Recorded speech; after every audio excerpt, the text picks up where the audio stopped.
Well, thank you all so much for coming today. Thank you, Bob, and for Xcel Energy for being able to host us here. Congressman Gabe Evans, Colorado's 8th Congressional District, starts at the northern municipal boundary of Denver, goes up to Greeley. It is an energy mecca. We have the Fort St. Vrain facility that you see behind us, the largest natural gas generating site in the state of Colorado. I actually have the 2 largest natural gas facilities in the state. We have the only oil refineries in the state of Colorado here in the 8th Congressional District. And so being able to protect and promote and advance American energy, Colorado energy, 8th Congressional District energy in Washington, D.C. is a huge part of what I work on. I'm honored to be on the Energy and Commerce Committee. That's the oldest committee in Washington, the broadest jurisdiction of any committee in Washington. It's actually been 14 years since they put a freshman on that committee because it is such a large, prestigious committee. But from my seat on that committee, I work to make sure that the men and women who provide the energy and the fuel and the power that keeps our modern economy going around have the resources and the environment that they need to be able to do what it is that they do. Unfortunately, we know that there's been some bad policies under the previous administration in Washington and then here in Colorado right now. Not my numbers. The Colorado Energy Office's own study shows that the energy policies that they're pushing in the state of Colorado cost $61 billion above the current baseline. It's the most expensive energy policy that they could push. And what that means is when we got to spend $61 billion just here in the state of Colorado for ideological policies instead of science-driven policies around energy, all of that stuff impacts the folks that are working to keep the lights on. We've seen what happened in the state just in the last few months. 3 different times the grid has had to be turned off. That happens when we can't invest in and make our grid stronger, smarter, and more reliable because money is getting bled off to, again, a $61 billion price tag that the Energy Office here in Colorado says is the most expensive, least efficient form of energy. The state of Colorado's banned natural gas for residential heating and cooking. We know that that's going to impact our consumers. The cities in the district that I talk to tell me that power is the biggest limiting factor that they have to be able to grow the economy of Colorado, even above water. When we all know what a dry winter we've had is, but when my municipalities are telling me that the lack of power is even more urgent than water infrastructure, we know that we have to make some changes to be able to actually have the energy on our grid to fuel our economy, to fuel jobs, and to keep the cost of living low.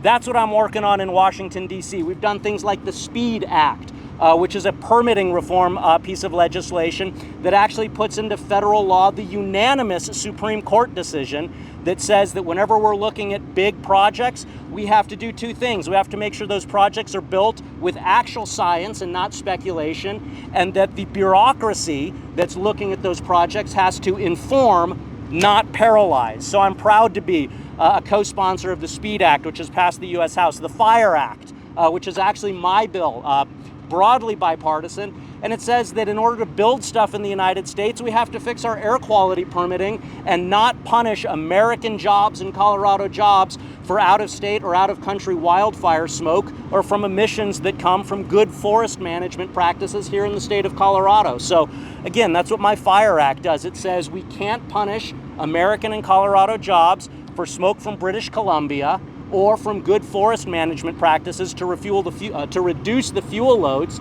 here in the state and make sure that we don't have a major devastating wildfire like we've seen happen in the past. These are all the different barriers that we're working to break down so that we can build energy again in the United States. We know we need more. In the next 4 years, we need 165 more gigawatts, and that's just the current projection. That's enough for 50 million homes. We have to build energy. We have to have more of it. My local electric provider says they're going to need 3 times as much power on the grid in the next 10 years as they currently have. If we don't build it in the United States, we lose out on the economy of it. We lose out on the jobs of it. Our ratepayers see their rates go up. And ultimately, we don't even protect the environment, because if we don't make it here, where we have the cleanest, most socially responsible form of energy on the planet, it goes to other places like China that does it with underperforming coal plants, massive pollutions, and outright slave labor. I've been to the Middle East. I've seen how other parts of the world make energy. We do it better here in the United States. We have to make more of it. We have to do that for economic security, for our national security, for cost of living, for jobs, and for our economy. And so again, so grateful to Excel for hosting us here. And I'm so grateful for this next speaker taking the time to come out and share some of his insight with us. He's a Coloradan, he's a good friend, and that's not just because he has a degree from MIT. He is legitimately the smartest guy I know when it comes to energy policy. So if you'd please help me welcome the 17th Secretary of Energy, a native a fellow Coloradan, Secretary Chris Wright. Thank you. Thank you, Gabe. Thank you. Yes, and as the Congressman mentioned, I've known Congressman Evans since before he got his job, when he worked here in Colorado. And he and I share a common agenda, and we have worked on in Washington tirelessly and will continue. And it's a pretty simple agenda. It is to lower the cost of energy and raise wages. Two major things. If we lower the cost of energy, we lower costs across the whole economy. And if you lower the cost of energy, businesses want to locate in your locale, in your country, in your state, in your community. That's where they can create new jobs, which puts upward pressure on wages, generate tax revenues for local governments. It's pretty common sense, but common sense tied to energy policy has gone off track in this country for the last 10, 20 years. 20 years in the broader scale, and in Colorado really gone off track over the last coming up on 10 years. If I talk about, number one, Colorado has enormous things going for it. We are the 4th largest oil producing state in the country. That's pretty tremendous. And the most beautiful state in the country. Those go together very well. We're the 7th largest producer of natural gas in the country. Oil and natural gas, the United States 20 years ago was the largest importer in the world of oil and the largest importer of the world of natural gas. Today, we're by far the world's largest net exporter of natural gas, and we're one of the largest oil exporters as well. In fact, oil and natural gas are among the largest exports of the US economy. And soon, natural gas exporting probably will be the single largest export of the American economy. That's a win for American jobs. It's a win for our balance of trade. It's also a win for our allies abroad to get energy from reliable friends as opposed to unreliable foes. Quickly on electricity prices, we're here today at this fantastic plant. For 60, 70 years, this location right here has produced electricity all of my life. I grew up here in Colorado. This was a critical energy source, first as a nuclear plant, then as a natural gas plant, and soon as Colorado's single largest electric generating asset in the state. That's tremendous. Let me tell you about other states.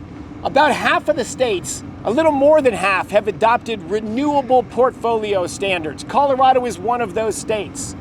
And they sound great in ambition. We're for new energy sources. I went to college to work on fusion energy. I worked on solar energy in graduate school and geothermal energy afterwards. More recently in geothermal and nuclear, as well as oil and natural gas. I just want energy to make people's lives better so they can afford their lives and get ever better jobs. But when you start to mandate what's on an electricity system with really based on a fundamental misunderstanding of how energy works and a misunderstanding of climate change, you end out with what we've seen. The 28 states with renewable portfolio standards today have 50% higher electricity prices on average than the 22 states that didn't do that. Those other 22 states, they have wind and solar, they have geothermal, they have other energy sources, but they do it based on the math, not based on we shall close these plants, we shall build these things, and we don't care if electricity gets more expensive. California's electricity prices are twice what they are in the state of Colorado. Yet Colorado politicians are aggressively adopting California energy policies. We do not want to see Colorado, we do not want to see our nation go in that direction. Because what do we want to see in our country? We want to see artificial intelligence with the United States in the lead. If we're going to lead in artificial intelligence, we have to lead in electricity production. In the last 20 years, we've tripled our oil production, doubled our natural gas production, and barely grown our electricity production. Because electricity is the part that's been infected with politics, with over-regulation, with bureaucracy. We can just live with what we've got. That's not an aspiration Americans want. They want their kids to have better lives than they have. They want more job opportunities and more affordability in their lives. We had a big storm, a cold front called Fern that went through the eastern U.S. the end of January and the beginning of February. It didn't really touch Colorado in any meaningful way, but 22 states experienced a dramatic cold snap. We had one in Colorado 5 years ago called Uri that came down through the heart of the country. In Texas, it killed over 200 people. 4.5 million people lost their electricity. And that was from a storm far smaller than the storm Fern that just hit the eastern U.S. And the way you can see the magnitude of a cold snap is how much gas, natural gas, is drawn out of storage during that week. And the reason that is telling is natural gas is the largest source of home heating in the country.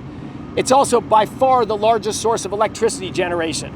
So when you generate a lot out of electricity, and you pull a lot of natural gas out of storage, it means home heating demands are high, electricity demands are high.